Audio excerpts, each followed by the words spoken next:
Train अपनी गति से उसके गांव की ओर बढ़ी चली जा रही थी। रंजना पूरे 13 साल बाद गांव जा रही थी। उसके पिताजी अपने अंतिम सांसें ले रहे थे। उसने अपनी आंखें बंद कर कर सर को वर्थ के पीछे की दीवार से टिका दिया। 13 साल पुरानी यादें उसकी आंखों के आगे घूम रही थी। ए सरजू, सुन, तुझसे एक ज़रूरी बात करनी है, उसने सूरज से कहा। बोलो छोटी मालकिन, हमसे क्या काम है? सूरज और हम दोनों बचपन के दोस्त हैं। सुन, मुझे तुमसे प्यार है, मैं तुमसे प्रेम करती हूँ।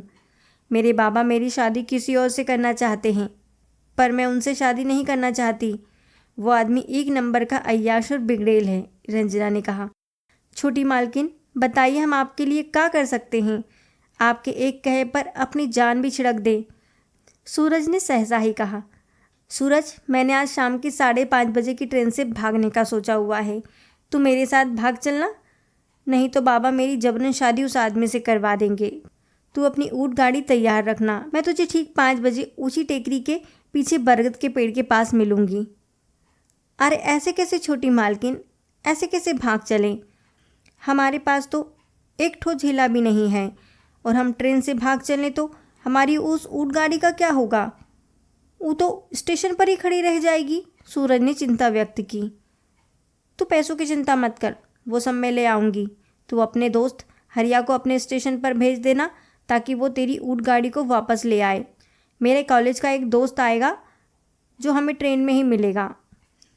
बोल, मेरे लिए कर सकता है ये? रंजना ने उसे समझाया। हम तो पहले ही कह चुके हैं कि हम आपके खातिर जान भी दे सकते हैं। हम ठीक 5 बजे आपको टेकरी के नीचे मिल जाएंगे। आप जाओ और तैयारी करो, सूरज ने कहा। मेरी आखिरी आस तुम ही हो सूरज, बस मुझे उस नरक से बचा लो। कहते हुए रंजना की आंखें भीग गई। रंजना वहाँ से भागते हुए चली गई। सूरज उसकी पीठ ताकता रह गया। ठीक 5 बजे सूरज के ऊँट गाड़ी में रंजना अपना बैग सहित बैठ चुकी थी। सूरज, डर तो नहीं लग रहा है? रंजना ने आशंका से पूछा। नहीं, डर काहे का, जब तक आप साथ हो छोटी मालकिन, हमें किसी का डर नहीं, सूरज ने कहा। और तुम्हारे माई बाबा और तुम्हारी बहन मुनिया, उनका क्या होगा? रंजना ने पूछा। हम माई बाबा और मुनिया को कलवा के साथ अपने ननिहाल भेज दिए हैं। उनकी फिक्र ना ही कीजिए, बस जल्दी से स्टेशन पहुंच जाएं। आपके घर पर पता चल गया होगा। आपके चचेरे भाई और मुखिया जी जरूर स्टेशन की तरफ आएंगे। उससे पहले हमें ट्रेन पकड़नी है, सूरज ने ऊँट गाड़ी भगाते हुए कहा। स्टेशन आने ही वाला था। रंजना ने सूरज से कहा, सूरज, याद है ना, बचपन में हम दोनों ने एक वादा किया था, जिंदगी में एक बार एक दूसरे से कोई चीज़ जरूर मांगेंगे और सामने वाला मना नहीं करेगा। हाँ छोटी मालकिन, हमें याद है। एक वादा मेरा और एक वादा आपका, सूरज ने कहा। सूरज, आज वो दिन आ गया। मैं अपना वादा मांग रही हूँ। सुनो, मैं तुम्हारे साथ नहीं भाग रही हूँ। ट्रेन में मेरा एक दोस्त आ रहा है जो शहर में मेरे साथ पढ़ता था। मैं उससे प्रेम करती हूँ और उसके साथ ही भाग रही हूँ। इसके लिए मुझे माफ़ कर देना, तुम्हें झूठ बोलकर यहाँ लाई।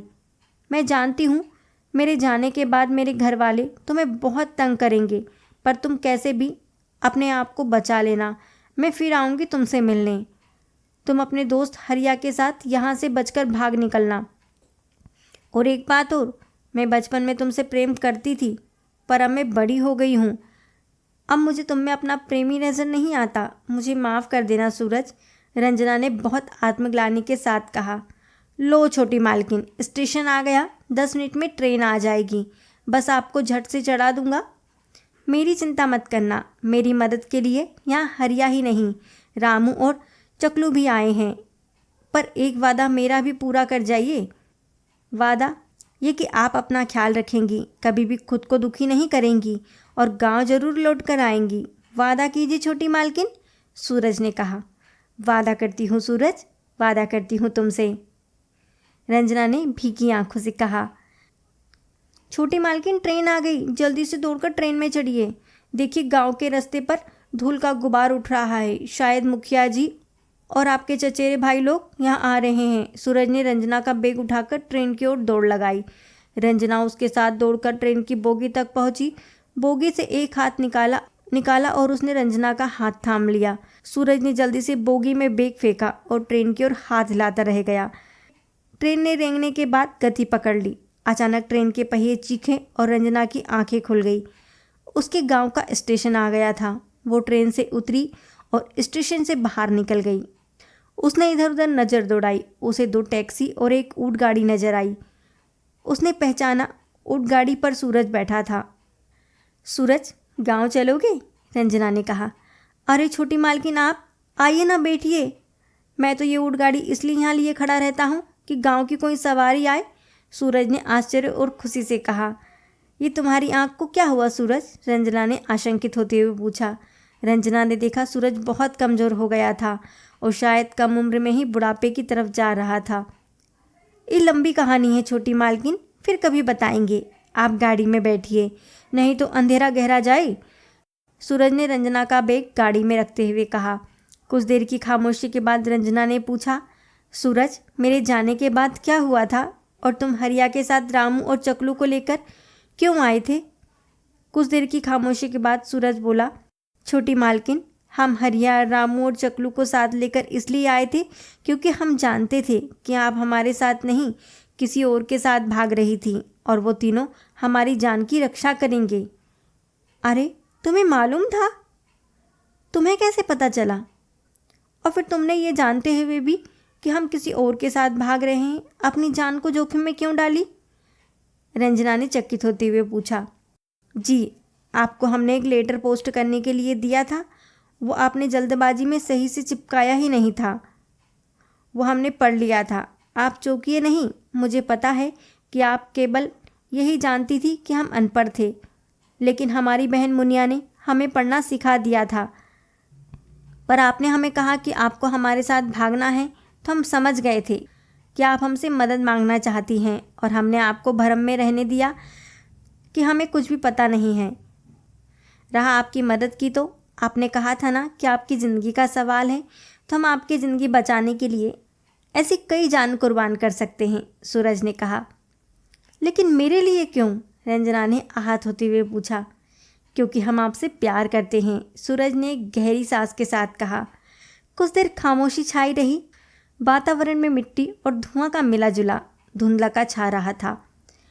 तुम्हारी आंखों को क्या हुआ? रंजना ने काफ़ी देर बाद सवाल किया। आपकी ट्रेन चल पड़ी थी। हम हरिया, रामू और चकलू वहाँ से सरपट गांव की ओर दौड़ लिए थे, क्योंकि जानते थे मुखिया जी और तुम्हारे चचेरे भाई अपने लठेतों के मुझे मारने आ रहे हैं। हम जल्दी गांव पहुंचना चाहते थे ताकि गांव वाले हमें जान से मार देने से बचा ले, पर हम गांव से कुछ दूरी पर ही रह गए थे कि हमें घेर लिया गया और लाठियों से मारने लगे। हमें बहुत मारा और एक लाठी मेरी आँख पर पड़ी और मेरी आँख फूट गई। गांव में ये खबर आग की तरह फैल गई। पूरा गांव इकट्ठा होकर आ गया और हमारी जान बचाई। गांव वालों ने तर्क दिया कि छोटी मालकिन खुद किसी और के साथ भागी है, तो ये तो अपना पेट पालने के लिए ऊँट गाड़ी चलाता है, इसमें सूरज का क्या कसूर? आपके घर वाले हमें छोड़कर चले गए, पर मुखिया जी ने पंचायत बुला ली और ये दलील दी कि मैंने उनकी बेटी को भागने में मदद की। इससे गांव की नाक कट गई। इसलिए मेरी ज़मीन मुखिया के सुपुर्द कर दी जाए, क्योंकि गांव की इज्जत का सवाल था और बड़े मालिक से पंचायत डरती थी। इसलिए फैसला बड़े मालिक के हक में गया और हमारी ज़मीन मुखिया जी को दे दी गई और हम अपने इसी ऊँट गाड़ी से अपना और अपने परिवार का पेट पालने लगे। सूरज ने सारा किस्सा कह सुनाया। ओह सूरज, हमें माफ़ कर दो, इन सब की जिम्मेदार मैं हूँ। मुझे दुख है, मेरे कारण तुम्हारी आंखें और खेत दोनों चले गए, रंजना ने बहुत दर्द से कहा। कुछ देर खामोश रही। तुम्हारे बच्चे कितने हैं? रंजना ने पूछा। बच्चे? छोटी मालकिन, हमारी आंख फूट गई, ज़मीन चली गई, तो हमें अपनी बेटी कौन देता? कुछ रिश्ते भी आए, पर बड़े मालिक और आपके चचेरे भाइयों ने उन सबको डराकर भगा दिया कि अगर अपनी बेटी इसे ब्याही तो हम अपनी बेटी के भागने का बदला तुम्हारी बेटी से ले लेंगे। और उसके बाद कोई रिश्ता नहीं आया हमारे लिए।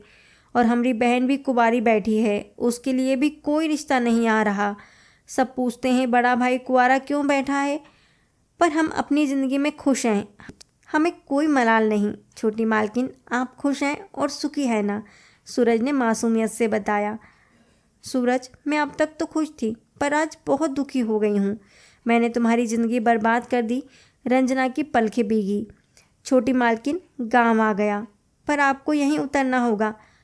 हम बड़े मालिक के सामने कभी नहीं जाते, सूरज ने बताया।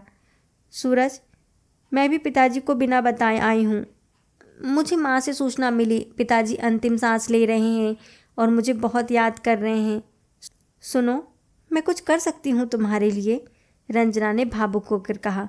छोटी मालकिन, हमारी बहन के लिए कोई रिश्ता हो तो बता दीजिए।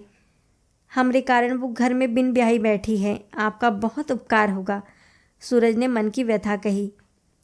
मैं ज़रूर उसकी शादी करवा दूंगी सूरज। अब मैं चलती हूँ, तुमसे फिर मिलूंगी। रंजना मरे कदमों से खुद को गुनहगार समझते हुए अपनी हवेली के रास्ते की तरफ मुड़ गई। सुबह सुबह ही हवेली से बुलावा आया था। सूरज को बड़े मालिक ने याद किया था। सूरज के माता पिता बहुत घबराए हुए थे कि अब क्या मुसीबत आने वाली है। पहले ही क्या कम दुख दिए हैं मुखिया जी ने। सूरज अकेला जाना चाहता था, पर हरिया जिद करके उसके साथ हो लिया। हवेली के दालान में मुखिया जी एक बड़े तख्त पर लेटे हुए थे। मरणसन्न स्थिति में मुखिया बड़े दयनीय लग रहे थे। चाकर उनके आसपास सेवा के लिए तैनात थे। बड़ी मालकिन उन्हें हाथ पंखा हिला रही थी। रंजना मुखिया जी के पायताने में बैठी थी। सूरज मुखिया जी से थोड़ी दूर खड़ा होकर उन्हें प्रणाम करके जमीन पर उकड़ू बैठ गया।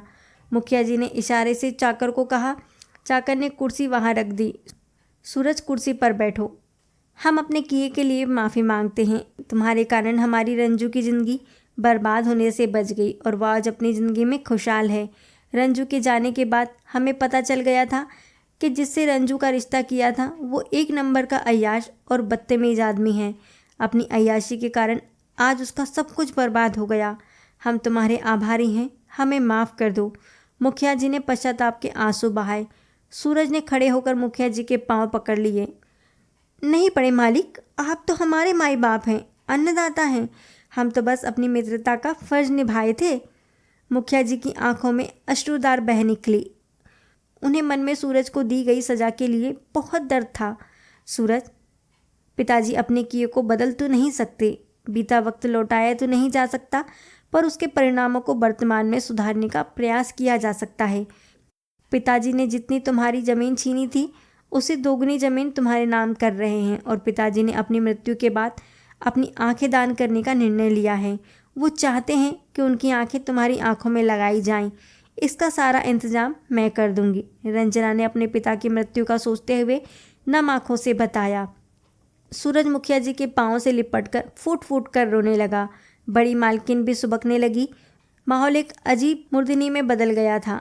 कुछ देर बाद जब वो संयत हुआ तो बोला, छोटी मालकिन, हमें आपसे बात करनी है, और सूरज उठकर वहाँ से दूर चला गया। रंजना उसके पास गई। बोलो, क्या बात है? छोटी मालकिन, ज़मीन तो ठीक है, पर बड़े मालिक की आंख हमें लगवाएंगी तो मुझे बिल्कुल सही नहीं लग रहा, सूरज ने सकचाते हुए कहा। सूरज, उनकी देह के साथ उनकी आंखें भी राख हो जानी हैं। इससे अच्छा कि उनकी आंखों से तुम फिर से सुहाके हो जाओ। मैं तुम्हारी एक आंख में अपने सखा और दूसरी आंख में पिता की दृष्टि देख पाऊँ। सूरज, सकचाओ मत, मना मत करो। ऐसे करने से मेरे पिता और मेरा दोनों का प्रायश्चित हो जाएगा और हमारे पाप कुछ कम होंगे। मैं चाहती हूँ कि मेरे पिता ना तो कम से कम उनकी आँख तो जिंदा रहे।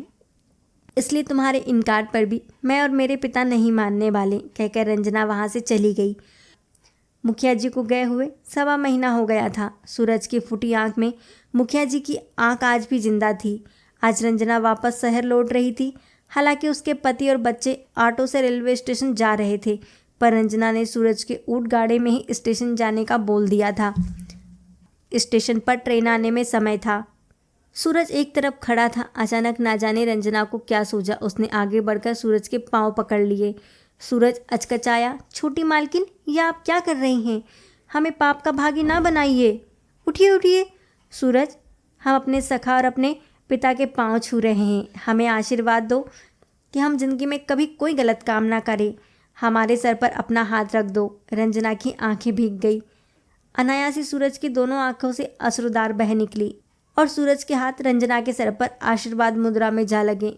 सूरज की आंखों से बहते आंसू रंजना के हाथ पर जा गिरे। माहौल बहुत भावुक हो चला था। रंजना उठ खड़ी हुई। उसने आंखें पोंछते हुए अपने पति से कहा, सूरज की बहन के लिए कोई अच्छा रिश्ता देखना होगा। मैंने इससे वादा किया है। एक नहीं 2 रिश्ते देखने होंगे। दोनों भाई बहनों की एक ही मंडप में शादी करवा देंगे। ये कहते हुए रंजना का पति सूरज के गले लग गया। ट्रेन स्टेशन छोड़ रही थी और सूरज ट्रेन की आंखों से ओझल होने तक लगातार हाथ हिला रहा था।